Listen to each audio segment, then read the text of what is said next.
और हम समाप्त होने के लिए यहां आए नहीं हैं। और यदि समाप्त होने की क्रिया तुम्हारा अर्थ यह है कि हम जल जाएंगे, समाप्त हो जाएंगे, मृत्यु हो जाएगी, तो यह समाप्त होना नहीं है। समाप्त तो राम आज भी नहीं हुए, कृष्ण आज भी नहीं हुए, बुद्ध नहीं हुए, महावीर नहीं हुए, शंकराचार्य नहीं हुए, भगवान शिव नहीं हुए। वे मृत्यु को प्राप्ति नहीं है, आज भी उनका बारे में हमें मालूम है। हमारे आने वाली पीढ़ियां भी हमारे नाम को भूले नहीं, एहसास करें कि हम कुछ शिष्य हैं, एहसास करें कि हम कुछ पुरुष हैं, एहसास करें कि हम किसी गुरु के शिष्य हैं। ऐसा एहसास शरीर के माध्यम से हो सकता है, देह के माध्यम से नहीं। इसलिए अगर मैं हास्य आपके जीवन में लाने की कोशिश करता हूं तो मैं चाहता हूं कि ऊपर की जड़ता समाप्त हो जाए, ये देह की जड़ता समाप्त हो। देह की जड़ता समाप्त होगी तो मेरी चीज आप तक पहुंच पाएगी। जब मेरी चीज आप तक पहुंचेगी नहीं, मैं अगर कितना ही शक्तिपात करूं और तुम्हारा शरीर देह पर टकरा करके लौट जाएगी तो मेरा शक्तिपात ही व्यर्थ हो जाएगा।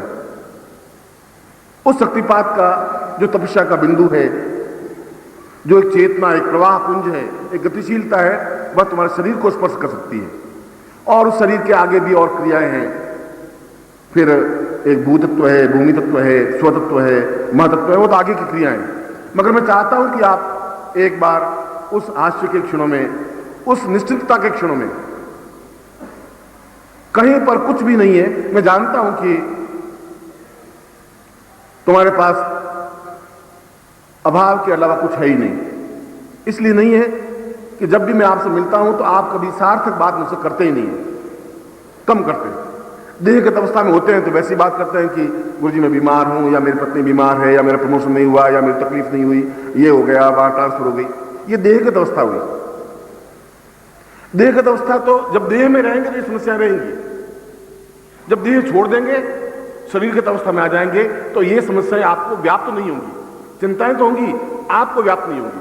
बाधाएं होंगी तो आपको व्याप्त नहीं होंगी। ये आवे, आप अगर दुखी होंगे तब भी वो आएंगी, आप हाथ जोड़े तब भी वो आएंगी, आप खड़े हो जाए तब भी आएंगी। इसलिए पुष्पदंत ने जब महिम्न स्तोत्र लिखा तो उसने मोक्ष खट्वांगम पशुनम भस्म फणिना कपालम चेती यत्वर्धतंत्रोपकरणम, उसने कहा कि मुझे बड़ा आश्चर्य होता है कि तुम शमशान तो वासी हो और तुम्हारे पास एक खप्पर के अलावा कुछ है ही नहीं, वो भी खाली खप्पर है। और परशु, एक हाथ में परशु है, भस्म और चिता की भस्म लेकर के लगाते रहते हो। कपालम चेती और एक सांप है तुम्हारे गले में, इसके बावजूद भी इतने आनंद के साथ में हो, वो आनंद हमें प्राप्त होना चाहिए। ऐसा आनंद, ये समस्याएं तो है हमारे जीवन में, ये समस्याएं हैं और समस्याएं तो आएंगी। मगर जब आप शरीरगत अवस्था में चले जाएंगे, इस देह को छोड़ देंगे, मैं ऐसा नहीं कह रहा हूं तुम्हारे घर में समस्या नहीं होगी, समस्याएं तुम व्याप्त नहीं होंगी, तुम्हें घर में भाव होगा पर तुम्हें एहसास नहीं होना चाहिए, तुम उसमें लिप्त हो जाते हो। लिप्त हो जाते हो तो साधना का क्रम उस तुम्हारे शरीर से टकरा, देह से टकरा करके खत्म हो जाता है। देह से साधना हो नहीं सकती। साधना के लिए जरूरी है कि तुम्हारे अंदर की चेतना, अंदर का शरीर जागृत हो। ये दोनों में डिफरेंस है। हम अगर हमारे घर में मान लो 2000 रुपये नहीं है तो हम बहुत चिंता करेंगे, देह से चिंता करेंगे, ऐसा नहीं है, ऐसा हो जाता तो ऐसा हो जाता, ऐसा नहीं किया, ऐसा किया। मगर आप निश्चिंत हो जाएंगे कि चीज नहीं है तो नहीं है, ऑलराइट। ऐसी निश्चिंता से भी जीवन जिया जा सकता है, उस दुख में भी जीवन जिया जा सकता है। जीवन जीने का तरीका है आपका। और जितने लोगों ने जीवन जिया है उन लोगों ने इस समस्या से परेशान नहीं की। उनके घर में भी पत्नी होगी, पुत्र होगा, बंधु बांधव होंगे, घर होंगे, नौकरी होगी, चाकरी होगी, सब कुछ होगा, मगर उन्होंने जीवन के साथ जीवन जिया है, मस्ती के साथ जीवन जिया है, हास्य के साथ जीवन जिया है। और ये देहगत अवस्था से ये 3 दिन का जो क्रम है, और प्रत्येक शिविर, क्योंकि भगवान शिव के पुष्पदंत ने 2 ग्रंथ लिखे, एक महिम्न स्तोत्र लिखा, यदि आप कभी पढ़ें तो अत्यंत अद्वितीय ग्रंथ है, 40 श्लोक हैं उसके। मगर असित गिरि समम स्यात् कज्जलम सिंधु पात्रे शुरतरु वरुषाखान लेखनीम पत्र मुर्वी लिखति यदि गृहीत्वा शारदा सर्वकालम तदपि तव गुणानाम ईश पारम न याति। उसने कहा है पुष्प ने कि ये सारा पृथ्वी को कागज बना दूं मैं, और सारे समुद्र को मैं शाही बना दूं, और सारे जंगल की लकड़ियां काट लेखनी बना दूं, और मैं तो एक मामूली आदमी हूं, विधाता खुद लिखने बैठ जाए, इतने बड़े कागज पर इतनी शाही से लिखती ही रहे, तदपि तव गुणा नाम ईश पारम न याति। फिर भी हे प्रभु, आपके गुणों का पार आ ही नहीं सकता। और सुबह भी मैंने प्रवचन में कहा था कि इतनी बड़ी गृहस्थ की समस्याएं लेकर के भी वो आनंदमग्न क्यों है, इतनी बड़ा तनाव, इतनी बड़ी चिंताएं। और सुबह भी मैंने आपको कहा था कि आप में और शिव में कोई अंतर है ही नहीं। अंतर तो आप मान रहे हैं, तुम्हारा शरीर नहीं मान रहा है। शंकराचार्य नहीं माना, शंकराचार्य का हम शिवो हम, मैं शिव हूं, तो वो पागल नहीं था, वो अपने शरीर से बोल रहा था। जब तुम देह से बोलोगे तो सोचोगे कि मैं तो यहां हूं और शिव का मंदिर तो वहां है, और फिर आगे मंदिर में जाएंगे, पुजारी रोक देंगे, फिर कैसे दर्शन करेंगे? तुम्हारी देह बोल रही है। शिव होंगे तुम्हारे सामने, साक्षात शिव खड़े होंगे ही होंगे। इसलिए शिवो हम, शंकरो हम, मैं ही शंकर हूं, मैं शिव हूं। मैं आंख बंद करूं तो भगवान शिव को आना ही पड़ेगा, तुम्हें जाने की जरूरत नहीं है। इतनी अगर तुम खुद शिवमय बन सको तो। और ये तुम उस अवस्था को, उस देह से शरीरगत अवस्था में जाने की क्रिया समझने की जरूरत है। अगर नहीं समझोगे, यदि मेरा प्रवचन आप सुन करके रात को सो जाएंगे तो मेरा प्रवचन की सार्थकता कोई मतलब नहीं है, कोई सार्थकता नहीं है। यदि आप उस जो मैं साधनाएं करवा रहा हूं, जो मैं क्रियाएं करवा रहा हूं, यदि आप उसको पूरे शरीर में धारण नहीं करोगे तो फिर मेरा साधना करवाने का अर्थ ही कुछ नहीं होगा, बस व्यर्थ होगा। उनको आप गहराई से समझोगे नहीं, तब मैंने कहा, आपने सुना, उससे कुछ होगा नहीं। उसके प्रत्येक शब्द में कोई न कोई अर्थ निहित होगा। जब मैं कह रहा हूं कि भगवान शिव तुम्हारे खुद के शरीर में अंदर है, तो है, फिर उन पत्थर की मूर्ति में फिर नहीं है। जो देहगत अवस्था में होंगे वो मंदिर में जरूर जाएंगे, वो जाएंगे, उनके ऊपर जलदार चढ़ाएंगे, उनके ऊपर दूध चढ़ाएंगे, उनके ऊपर पुष्पदम चढ़ाएंगे, उनके बिल पर चढ़ाएंगे, चढ़ाएं। हम देहगत अवस्था में भी जीवित रहने की जरूरत है, क्योंकि हम ग्रस्त हैं। बट जो ही देहगत अवस्था में अलग हुए, तब फिर ये सब कुछ व्यर्थ है। न पत्नी है, न तातो, न माता, न बंधुर, न भ्राता, न पुत्रो, न पुत्री, न भृत्यो, न भर्ता, न जाया, न वित्तम, न वृत्तिर, ममेवम गतिस्तुम मतिस्तुम तुम्हें का भगवान। फिर कुछ नहीं है। ये तो जब तक देहगत अवस्था में थी, मेरी पत्नी है, मेरा बेटा है, ये है। और जो ही तुम देह छोड़ते हो, जलते हो संसार में, जो शरीर पे आए, न तुम्हारे ताता है, न माता है, न भाई है, न बंधु है, न संबंधी है, वो सब रोते रोते वापस अपने घर चले जाते हैं। तुम शरीर अवस्था में कहीं और चले जाते। जब उस समय तुम्हें जाना है तो आज भी चले जाओ, आज भी देह को छोड़ दो। तुमसे तो सांप बहुत ज्यादा भगवान शिव के गले में, वो अपनी कैंचुल को छोड़ देता है, पूरी कैंचुल शरीर की उतार करके एक दूसरे शरीर में धारण हो जाता है। हम तो सर्प योनि से भी ज्यादा बदतर है। इसलिए कि तुम्हें किसी ने समझाया नहीं कि देह और शरीर में क्या अंतर है, इसलिए कि तुमने समझा नहीं, और इसलिए भी कि तुम समझोगे भी नहीं। तीनों बातें सही। आज मैं कहूंगा भी तब भी तुम्हें अंतर नहीं आएगा, और जब अंतर नहीं आएगा अगली बार फिर मुझे बोलना पड़ेगा, फिर मुझे चीखना पड़ेगा, फिर चिल्लाना पड़ेगा, फिर तुम्हें कहना पड़ेगा। फिर तुम सोचोगे भी गुरु जी का रोटी रोजी इसलिए चलती है कि बोलेंगे, बोलना है। और आप सोचोगे भाई हमारे बैठना ही है, सुनना ही है, उससे कोई फायदा नहीं। आप उस क्रिया को अपने अंदर सात्विक लीजिए, अंदर लीजिए, धारण कीजिए, फिर देखिए आप में कितना आनंद आता है। एक मस्ती के साथ विचलन कीजिए। जो कुछ हो रहा है अपने आप में गतिशील होगा, हो ही रहा है। तुम्हारे चाहने से भी नहीं होगा और तुम्हारे नहीं चाहने से भी नहीं होगा। अगर बेटा नहीं कमा रहा है, आप झींकते रहो बैठे बैठे, तभी नहीं कमाएगा तो नहीं कमाएगा, और तुम उसको हाथ जोड़ोगे तो नहीं कमाएगा।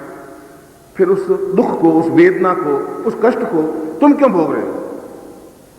आप किनारे हो जाएंगे। जब अपने आप में शरीरगत अवस्था में आ जाएंगे तो ये सब व्यर्थ है।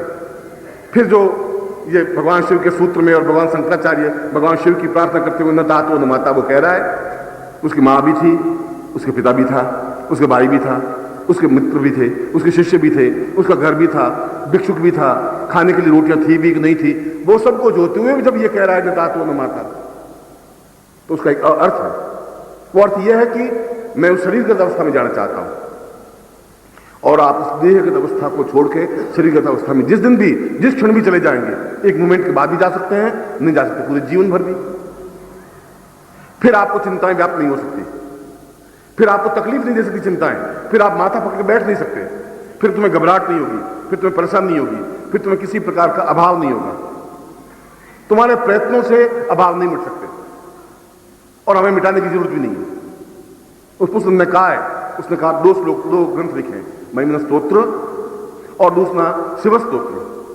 उस पुस्तक में शिव स्तोत्र में भी वो भी 40 श्लोक हैं और अपने आप में अद्वितीय श्लोक हैं, इसलिए कि उसने उस शरीर से देहगत अवस्था में जाकर के अनुभव किया।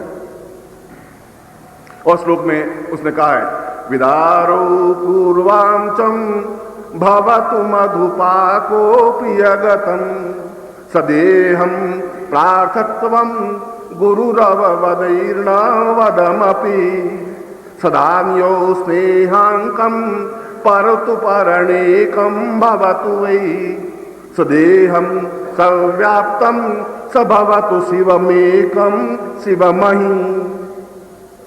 एक अद्वितीय श्लोक। और ये ग्रंथ कुछ ने लिखा तो सही, न प्रकाशित हुआ, न ऋषियों के जबान पे आए, और शंकराचार्य के बाद में ये ग्रंथ भी खत्म हो गया। एक भी श्लोक आज के युग में, आज के जीवन में, इस पूरी पृथ्वी पर किसी को ये ग्रंथ याद नहीं है, श्लोक भी ध्यान नहीं, खत्म हो जाएंगे ये सब श्लोक, ये सब ग्रंथ खत्म हो जाएंगे यदि उनको कागजों पे नहीं उतारा गया, यदि उनको जीवन में नहीं उतारा गया। तो इतने अद्वितीय ग्रंथ जो लिखे हैं वो तो काल के साथ साथ समाप्त हो जाएंगे, खत्म हो जाएंगे, और हमारे जीवन पूर्वजों की थाती अपने आप में रुक जाएगी। और मैं कह रहा हूं कि इस समय पूरे भारतवर्ष में इस पुष्प ग्रंथ के इस शिव स्तोत्र में एक भी शिव स्तोत्र का श्लोक किसी पंडित को याद ही नहीं है, सुना ही नहीं है। तो मैं सही बोल रहा हूं, मुझे मालूम है। और इस श्लोक में उसने, पुष्प ग्रंथ ने वही बात कही है जो मैं आज प्रवचन का सार है। उसने कहा कि मैं भगवान शिव की पूजा तो 75 साल से कर रहा हूं, और मैं उनका गण, और मैं वैसी वेशभूषा में, अपने आप में, और हर समय मैं तनाव में हूं, हर समय चिंता में हूं, हर समय परेशानी में हूं, इसलिए कि क्या मेरे जीवन की नियति यही है कि मैं इन चिंताओं के साथ साथ मर जाऊं?